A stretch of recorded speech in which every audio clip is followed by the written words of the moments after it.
It was late in the year 1887, inside a grand Victorian house on the outskirts of Boston, when a heartbroken mother held the lifeless body of her 8-year-old son in her arms. The winter had been unusually cruel that year, and diphtheria had taken the lives of many children in the area. But for Helena Morrison, losing her only son was more than a tragedy. It was the end of everything she had lived for. It marked the end of a bloodline, the collapse of carefully built dreams, and the beginning of an obsession that would push her far beyond the limits of reason, defying both social rules and the line between life and death. Post-mortem photography was not rare in the 19th century. In fact, it was seen almost as a sacred act of remembrance for mourning families. During a time when many children died young and photography was still costly and uncommon, the only image a family might ever have of their loved one could be taken only after death. Photographers who specialized in this morbid art learned clever techniques to create the illusion of life, posing bodies naturally, painting eyes onto closed eyelids, or using hidden supports to keep the dead upright so that they appeared merely asleep rather than gone forever. But Helena Morrison's case was unlike any other. It was disturbingly different, and the photograph born from her obsession would become one of the greatest unsolved mysteries in Victorian photography, inspiring decades of speculation, whispered rumors, and fearful curiosity among historians who dared to study it in detail. Helena Morrison herself was far from ordinary. She had been widowed for 3 years and had devoted every moment of her life to her son, James. She was a woman of wealth, living on the fortune her late husband had made in the spice trade with the Orient. Yet more than her wealth, it was her education that set her apart. She had studied medicine and anatomy in Paris before her marriage, something extremely rare for women of her time. This made her the subject of gossip among Boston's conservative circles, but her knowledge would soon play a crucial role in what was to come. When young James fell ill in December 1887, Helena refused to trust traditional treatments. She used her medical background to try experimental remedies, ordered rare medicines from Europe, and consulted the best doctors on the East Coast.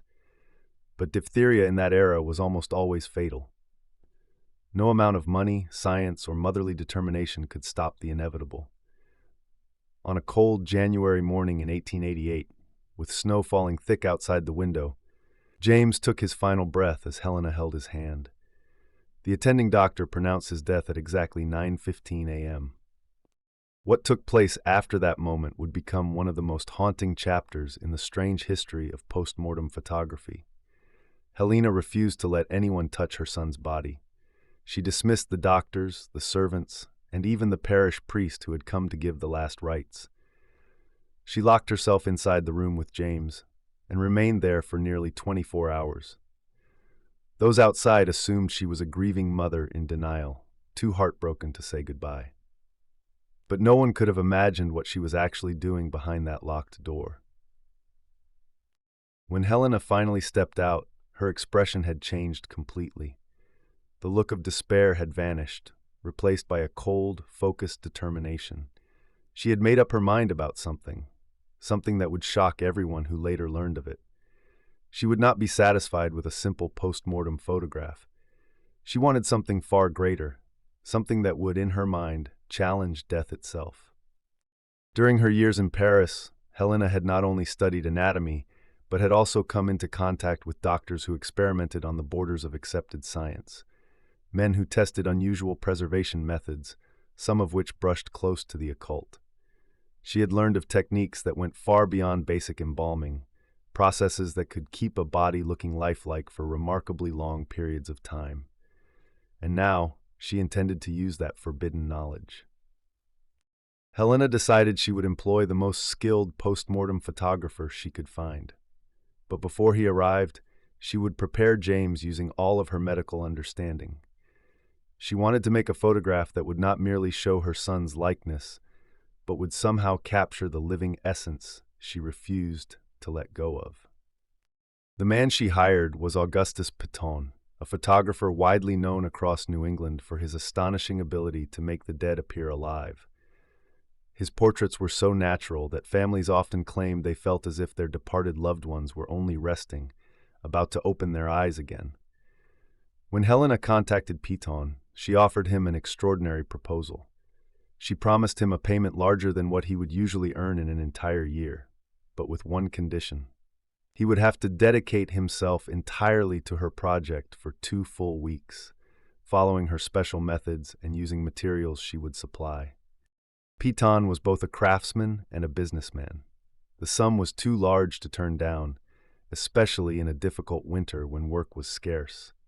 He assumed this was simply a wealthy mother's way of ensuring her son's memory was honored with the finest possible photograph. He could not have guessed the bizarre events that awaited him. When Piton arrived at the Morrison residence the next morning, he was immediately unsettled. The boy's room had been transformed into something resembling a laboratory rather than a mourning chamber. Strange equipment stood by the window.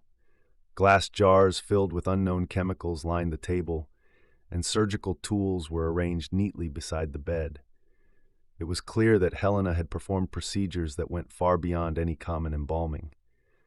She explained to him that she had applied a unique preservation method she had learned during her studies in Europe.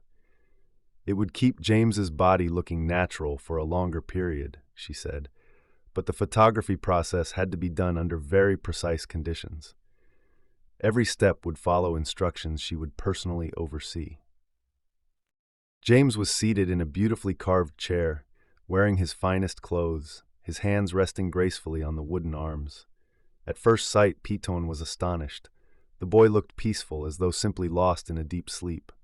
His skin tone was still warm and lifelike, not pale and waxy as was typical of the dead. It was, without doubt, one of the most skillful preservations Piton had ever seen. But as he prepared his camera and set up the light, he began to notice small, eerie details that unsettled him. The child's closed eyes seemed oddly expressive, as though something behind them remained aware. The way light fell upon the boy's face created an effect that felt unnatural, too vivid, too alive. Even the position of his hands and the faint curve of his mouth appeared subtly different each time Piton looked. Helena observed every step of the session with obsessive care. She controlled the placement of the camera, the direction of the light, and the exact exposure time with almost scientific precision. Her composure was calm, but her focus was unnervingly intense. She wrote notes constantly, marking temperatures, timing, body conditions, and light angles.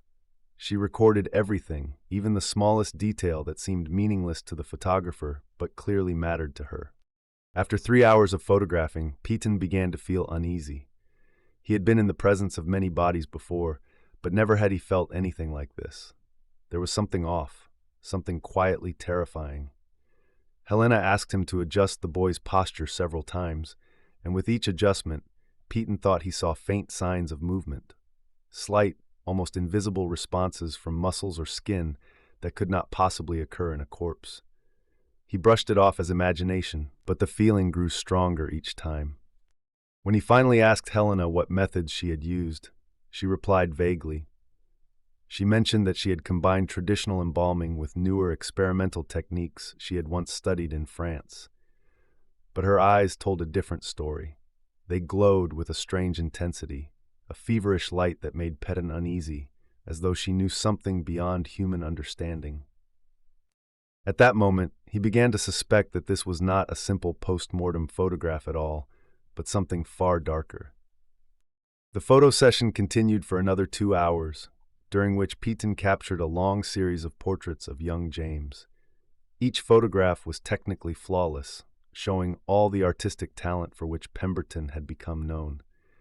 Yet, there was something about these images that unsettled him deeply. Through the camera lens, the pictures of James Morrison did not look like portraits of a dead child posed for a final remembrance. They looked like photographs of a sleeping boy, calm and peaceful, as if resting rather than gone. But it went beyond that. There was an element in the images that Piton could not explain, something that seemed to surpass the limits of ordinary photography. It was as though James was somehow looking through the lens itself, forming a connection with anyone who would later gaze upon the photograph, even with his eyes closed. When the session finally ended, Piton was eager to leave the Morrison residence. There was something in the air, in Helena's focused energy, and in James' strange presence that made him deeply uneasy.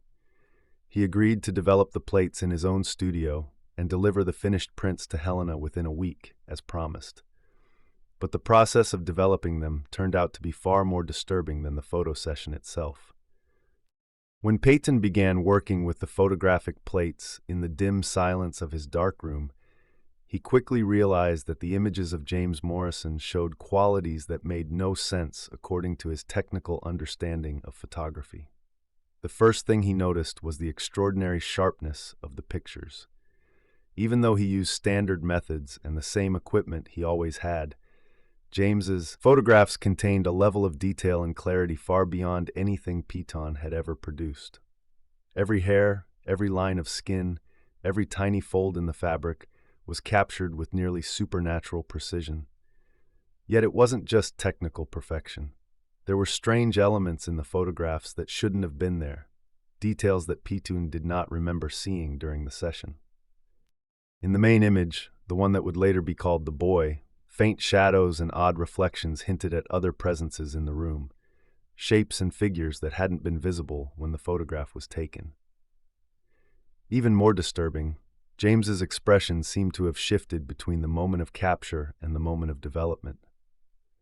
The peaceful stillness that Piton remembered had changed slightly, taking on subtle traces of awareness. Something impossible in a lifeless body. Piton tried to dismiss these thoughts, blaming them on exhaustion and the strange tension of the assignment. But when he completed the development and laid out the final prints, he was forced to admit that he had captured something that went far beyond normal photography. The main image, Helena's special request, showed James seated in the ornate chair, his small hands resting gently on the armrests, posed with quiet dignity. Yet there was something in the picture that produced a deep unease in anyone who looked at it for more than a few seconds. James' closed eyes seemed to hold a faint awareness, a kind of hidden seeing.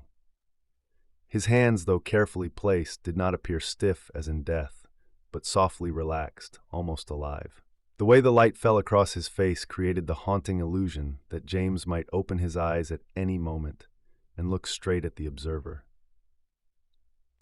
When Piton delivered the photographs to Helena Morrison, she studied each one with meticulous, almost obsessive attention. Her reaction confirmed his suspicion that this project was unlike any other. She showed no grief, no tears, no trace of a mourning mother seeing her child for the last time. Instead, she examined the prints with clinical focus, making notes in a small notebook beside her.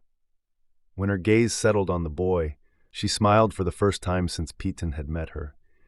It was not the smile of comfort or maternal relief. It was the smile of someone who had achieved exactly what she intended. Helena paid the agreed fee and instructed Piton firmly never to speak of the session to anyone. He readily agreed, desperate to leave the mansion and forget the strange experience.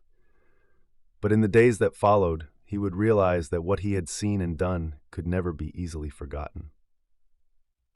3 days after delivering the photographs, Peyton received an unexpected visitor at his studio. The man introduced himself as Dr. Harrison Wickham, county coroner, and began asking questions about his recent work for Helena Morrison. At first, Peyton assumed it was a routine matter regarding James's death, but it quickly became clear that something far more complex was involved.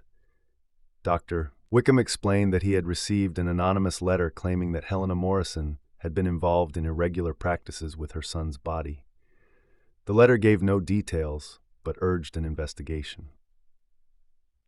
As part of this inquiry, Dr. Wickham requested to see any notes or materials related to the photographs. Peyton provided only a basic description, saying he had taken post-mortem photographs, which was perfectly legal and not unusual at the time.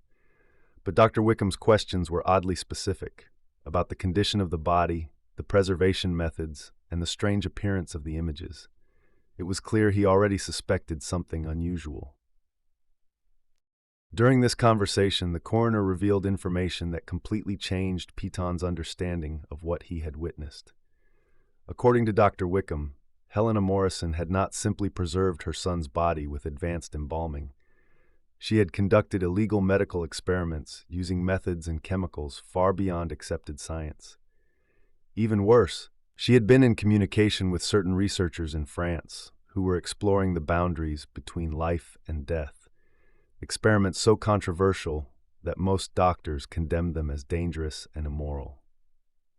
Dr. Wickham's investigation found records showing that Helena had imported specialized instruments and strange chemical compounds in the months before James' death. These materials were unrelated to any normal medical treatment, but seemed linked to attempts at preservation and even reanimation. Hearing this, Peyton finally understood what he had unknowingly been part of. Helena Morrison had not merely tried to create a lifelike image of her son. She had used his body as a subject for experiments, pushing the limits of life itself. Realizing that he had, even unwillingly, assisted in something that might be considered desecration or forbidden medical work left Peyton horrified. But it was too late. The photographs had already been made and handed over. Dr. Wickham asked Peyton for any further details he could recall about the mansion and the session. Peyton described the boy's condition, the odd preparations, and the unnatural quality of the light in the images. But even as he spoke, he felt that he was only beginning to glimpse the true horror of what had taken place. The investigation continued for several weeks. Peyton was questioned several times, yet gradually the case seemed to fade. Wickham later told him there was not enough solid evidence to take legal action. The boy's burial had followed the law, and no specific violation could be proved. More importantly, Helena herself had vanished. A week after the coroner's first visit, it was discovered that she had abruptly left Boston without informing anyone. The Morrison mansion was turned over to lawyers instructed to sell it quickly. Helena Morrison had disappeared, taking with her every secret of her work. The only physical proof left from those events were the photographs created by Peyton, and these images continued to trouble and fascinate everyone who saw them in the years that followed. Peyton kept copies in his private archive at first only as a professional record, but over time he noticed that the pictures seemed to hold a strange power over viewers. Visitors to his studio would occasionally glimpse the images and become fixated. They commented on the remarkable clarity and the unsettling sense of life that the boy seemed to hold. Some claimed they felt as though James might open his eyes and smile at any moment. Others spoke of vivid dreams after seeing the photographs, dreams where James appeared alive, aware, and somehow reaching out to them. These reactions worried Peyton, and he eventually stopped showing the photographs to visitors. Yet rumors about them spread through Boston's photographic circles. Eventually, word reached Dr. Samuel Rutherford, a physician from Harvard known for studying strange psychological and neurological effects. Having heard the rumors, Rutherford asked to see the images, believing they might offer evidence of phenomena beyond conventional explanation. When Dr. Rutherford first saw the photographs, his reaction was immediate. As a doctor familiar with death, he had seen many corpses and countless post-mortem portraits, but these were different. James's body showed a preservation too perfect, too natural. The skin tone, the texture, everything hinted at methods far ahead of the medical knowledge of that era. Stranger still, Rutherford found that looking at the images for long periods caused measurable physical changes, altered heartbeat, changes in breathing, even a sense of being watched. These were the same sensations others had described. Determined to understand, Dr. Rutherford asked Peyton for permission to study the photographs scientifically. Though uneasy, Peyton agreed, hoping science might finally explain the mystery. Rutherford began a thorough analysis using the most advanced instruments available. Under magnification, the images showed impossibly fine detail. The grain of the photographic emulsion displayed patterns that suggested exposure to unknown forms of energy. In some areas, faint overlapping structures hinted that the camera had somehow captured multiple layers of reality at once. Rutherford carefully documented everything, building an archive that would later become one of the most debated studies of the late Victorian period. His notes revealed a growing obsession with what these findings implied, possibilities that echoed the dangerous ambitions of Helena Morrison herself. When Rutherford tested the photograph's psychological effects, the results were even stranger. Volunteers exposed to the images under controlled conditions consistently reported powerful sensations. Most felt a conscious presence emanating from the photographs. Many described losing track of time while looking at them, and over half said they sensed an attempt at nonverbal communication from James. Nearly a third experienced recurring dreams afterward, dreams in which the boy spoke or tried to reveal details about his death and his mother's experiments. Rutherford realized that these phenomena could not be explained by known science. The photographs seemed to act as a bridge between life and something beyond comprehension. Months into the study, he made his most startling discovery. Under certain lighting conditions, hidden details appeared within the images, shapes, objects, even reflections not visible before. Spectral analysis revealed that the photographs contained information not limited to the single moment they were taken. They appeared to capture overlapping fragments of time, showing scenes from before James' death as if time itself had imprinted upon the plates. This led Rutherford to a conclusion that defied both science and logic. Helena Morrison's experiments had not only preserved James's body, they had somehow preserved part of his consciousness. The photographic process had recorded this strange state of existence permanently. If Rutherford's theory was correct, then the photographs of James Morrison were not mere memorials of a dead child. They were proof of an unnatural continuation of awareness, evidence that life in some form had persisted through forbidden means. Rutherford tried to find Helena to confirm his suspicions, but she had vanished without trace. All attempts to contact her former associates in France failed. Her secrets and the truth behind her son's condition were lost forever. The photographs, however, continued to exist as physical proof that something extraordinary had taken place within the Morrison mansion. Something that defied not only the medical science of its era, but also the very boundaries of what humans understood about life, death, and consciousness itself. During the 4th month of his research, Dr. Rutherford began noticing unsettling personal effects that deeply alarmed him. Prolonged exposure to James Morrison's photographs seemed to be influencing his own mental stability. He began reporting increasingly vivid dreams, where James appeared not as a mere memory or a figment of imagination, but as a living, conscious presence capable of communication. These dreams often contained remarkably precise details about James's life before his death, information that Dr. Rutherford had no possible way of knowing through normal means. Even more disturbing, the dreams began to feel more real than his waking life, blurring the fragile line between reality and something that existed beyond it. Realizing the psychological risks of continuing his study, Dr. Rutherford decided to formally end his investigation into James Morrison's photographs. Yet the material he gathered during those 4 intense months amounted to an unprecedented scientific record of phenomena that defied any rational or conventional explanation. In his final report, Dr. Rutherford concluded that the photographs of James Morrison served as evidence that Helena Morrison had accomplished something medical science at the time considered utterly impossible. She had somehow created conditions allowing elements of human consciousness to persist beyond physical death, and those conditions had been captured and fixed permanently within the photographic medium.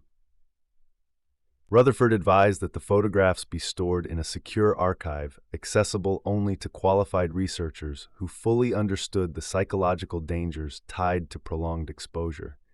He warned that these images possessed properties that could prove harmful to unprepared observers, especially to those with fragile mental health or a predisposition to psychological disturbance. His report was delivered to the Harvard University administration, but was never published. The findings he documented were deemed too controversial and potentially hazardous for public release. As a result, the report was classified as restricted academic material, available only to select scholars under carefully controlled circumstances. Patan, already traumatized by his involvement in the original events, took Dr. Rutherford's advice seriously and decided to preserve the photographs in a private archive. He stopped showing them to visitors and gradually ceased all discussion of the case, except with a small, trusted circle of scientists who had been part of the earlier investigation. But secrecy rarely lasts forever. Over the following decades, whispers about the mysterious postmortem photographs taken by Piton began circulating among collectors of rare photographs and researchers interested in unexplained phenomena. In 1923, the images resurfaced when they were discovered by Dr. Victoria Ashford, a pioneering psychiatrist investigating visual representations of psychological trauma. She had heard faint rumors of the photographs and managed to locate Pemberton, now an elderly man, who reluctantly agreed to let her view them under strict conditions. Dr. Ashford's study focused on the psychological responses to the photographs using modern analytical methods that had emerged since Dr. Rutherford's time. Her research not only confirmed the earlier conclusions but expanded upon them. She demonstrated that the photographs of James Morrison produced distinct neurological activity in regions of the brain responsible for temporal perception and the recognition of consciousness. Observers reported lasting changes in sensory awareness and brainwave patterns even after viewing the images. These effects included heightened sensory perception and activation of brain regions typically associated with spiritual or transcendental experiences.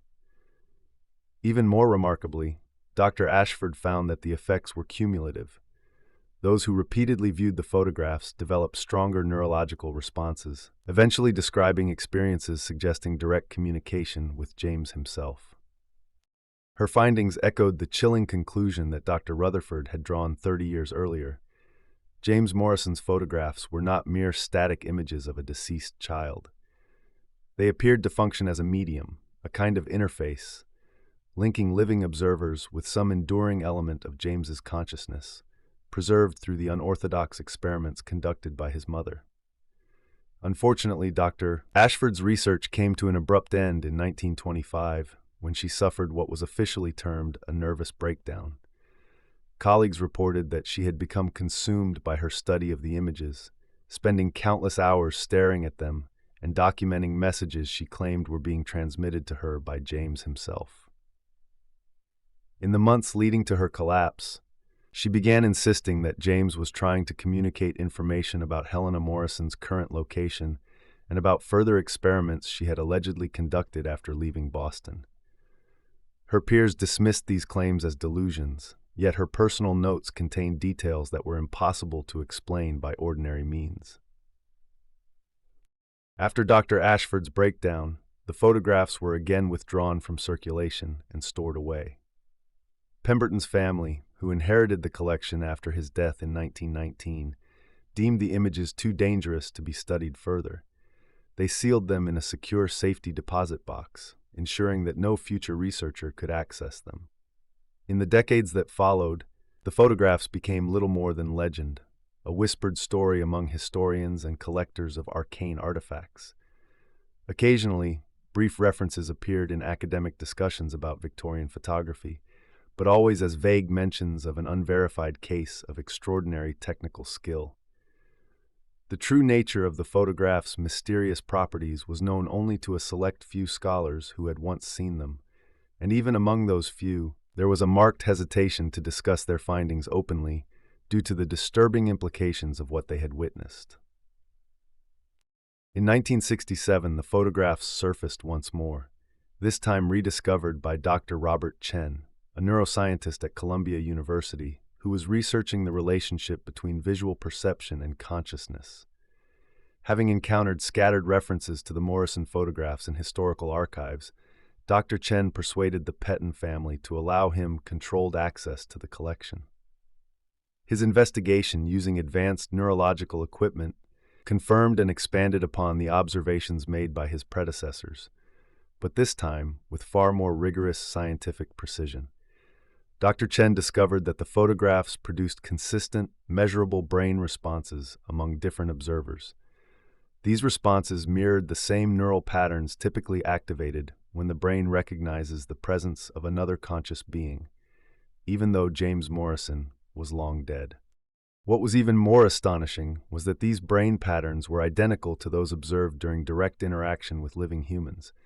In essence, the observers' brains were reacting to the photographs, as if James were still conscious and aware, an active presence rather than a static image. Dr. Chen's data offered the first objective, quantifiable proof that the Morrison photographs possessed qualities that exceeded the boundaries of known science.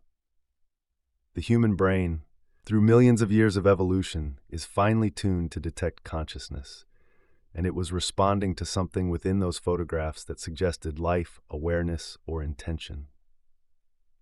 Dr. Chen sought to deepen his research using even more advanced methods, but before he could proceed, the Piton family abruptly ended all cooperation. They had grown increasingly uneasy with the mounting attention the images were attracting and the unsettling implications of Chen's discoveries. The photographs were transferred to a private institution specializing in the preservation of sensitive historical artifacts, where they have remained ever since, locked away, unseen by the public and inaccessible to further study. Only the partial reports from Dr. Rutherford, Dr. Ashford, and Dr. Chen remain as testimony to what was uncovered during those investigations. Today, nearly 140 years after James Morrison's photographs were first created, they continue to stand as one of the most haunting mysteries in the history of photography. The unique set of circumstances that produced them, a mother with desperate determination, equipped with advanced medical knowledge and unconventional preservation techniques, will almost certainly never be repeated. Yet the questions raised by the scientific research surrounding those photographs still echo across disciplines such as neuroscience, consciousness studies, and the philosophy of life and death. If the conclusions drawn by those who examine them are accurate, then the photographs represent evidence that fragments of human consciousness can survive physical death under specific, extraordinary conditions, and that such conditions might even be recreated through scientific means. The image shown at the beginning of this documentary, that seemingly simple photograph of a Victorian child seated in an ornate chair, carries with it more than a century of mystery, speculation, and scientific inquiry. James Morrison, frozen forever in that calm pose, may be more than a relic of family grief. He may be a silent witness to forces that reach far beyond human comprehension. If Helena Morrison truly achieved what her investigators suspected, then the implications for our understanding of existence are too profound to fully grasp. The photograph itself remains silent, yet endlessly expressive, a window into a mystery that may never yield its final truth.